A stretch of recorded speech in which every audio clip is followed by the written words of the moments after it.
Hi, and welcome to another episode of Speaking Through the Fog. My name's Miranda, as always, and I just want to take a second to talk about some technical stuff.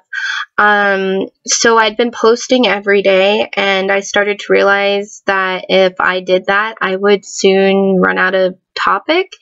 Well, actually, there's a lot to talk about, but I wouldn't be able to research it as extensively, which would be a problem because all of this is super sensitive and needs researching. So, and I'd just be too rushed to try to get it posted. So, I'm going to move the dates to just doing it on Tuesdays and Fridays. And that way, I can stay at a pretty steady, good pace. So one of the things that I'm going to talk about next, and that it's actually something I probably should have talked about before, but I've been kind of avoiding it, and it's chronic fatigue syndrome. And I, proudly announce I've got chronic fatigue syndrome and then move on to a different topic. And it's not something I should be avoiding because it's something that affects more than just me, and it's a big part of my life. And I think I've been avoiding talking about it because it's such a hard topic to tackle. There's so much information out there, and it's actually because there's not very much known about it. And you would think that's counterintuitive, right? If there's not much known about it, then the information should be slight, if non-existent. But actually, there's so many hypotheses and conspiracy theories and debate and just all of this information being pushed out to in the trying to get into the public eye because they don't know if that little piece of information is going to be important in the future, and they want to, try to get it out while they can. So, I was having a hard time trying to figure out how to cover a disease that has really long history. It changes name frequently.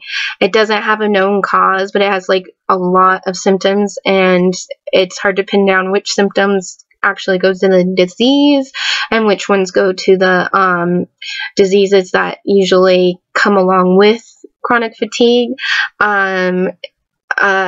There's a huge controversy surrounding it on all different levels, and it can vary from person to person. So how do you fit that all into 10 or 15 minutes of talking and really give each part its fair, time in the light?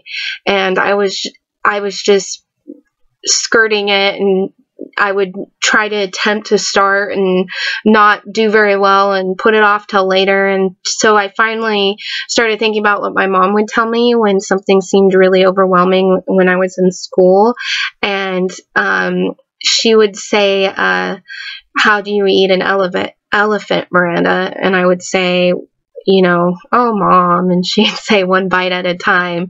And what she means is I need, you do a little bit instead of taking the whole. And so you take it bite by bite or break it down section by section.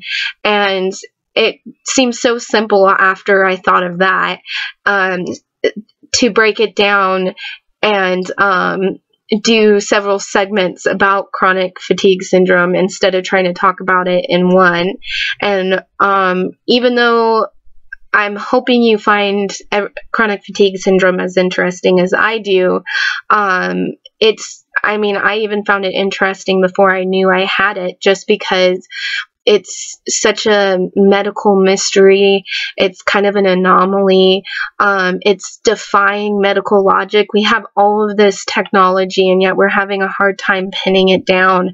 And it's really challenging doctors' ego right now. So it's a fairly interesting disease to look at, and has a very long, just almost depressing history. So that's why I'm going to start at chronic fatigue's history. So hold tight, because that's our next segment, and look forward to more speaking through the fog.